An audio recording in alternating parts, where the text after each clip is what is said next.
Alors pour réussir sa bûche, il faut quand même être préparé un petit peu. C'est-à-dire qu'on ne peut pas s'y prendre au dernier moment et se dire bon, bah, qu'est-ce que je fais avec ce qui est dans mon placard. Donc il faut y avoir réfléchi un peu. C'est-à-dire est-ce que si on a mangé du marron en plat, peut-être ne pas prendre du marron en dessert et partir sur quelque chose d'un peu différent. Donc c'est important de réfléchir bien à ses ingrédients, de réfléchir à ses recettes. Coco passion chocolat, j'aime bien. Je trouve que du coup il y a le chocolat qui va apporter le côté gourmand, il y a la coco qui apporte la douceur et la passion qui vient acidifier tout ça. C'est un beau mariage. Ensuite on a pour moi quelque chose qui fonctionne très bien, c'est le marron et le whisky. J'adore marron whisky. Avec de la meringue, avec un peu de vanille. Marron whisky vanille, très bon. Chocolat praliné, voilà tout simplement. Ça reste très classique mais c'est très très bon.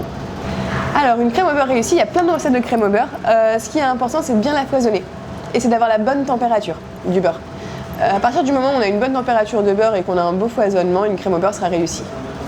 Alors j'aime bien aromatiser les crèmes au beurre, donc on peut aussi bien faire des petites infusions, mais on peut aussi rajouter des épices, on peut rajouter des zestes d'agrumes, surtout à Noël, qu'il faut quand on utilise de la crème au beurre, il faut quand même pas que ce soit chaud, il ne faut pas que ça sorte juste du frigo, il faut laisser un petit peu tempéré. Le secret de la génoise, c'est important de la cuire correctement. Alors après, moi j'utilise pas une génoise pour faire mon biscuit roulé, j'utilise un biscuit plus souple, parce que la génoise c'est beaucoup plus cassant. Mais pour un biscuit roulé, ce qui est important, c'est d'avoir un biscuit qui soit cuit juste à point, pas trop cuit pour pas que ça se casse, et d'imbiber le biscuit. Donc réaliser un sirop où là on peut aussi rajouter des saveurs, on peut rajouter plein de choses, même un petit peu d'alcool si on aime. Donc vraiment on peut s'amuser sur le sirop et ça va vraiment donner du goût au biscuit et ça va permettre de bien rouler la bûche. Et on peut mettre un petit peu gélifier un petit peu ce sirop d'imbibage pour permettre après une bonne tenue et que ça coule pas.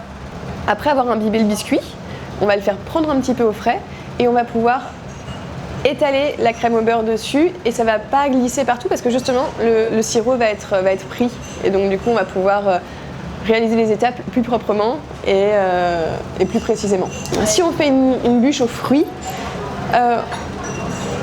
je mettrai toujours une base d'eau et de sucre et je rajouterai du jus d'agrumes, peut-être du jus d'orange, peut-être avec même un petit peu de gingembre pour épicer, un petit peu de jus de passion peut-être aussi pour acidifier.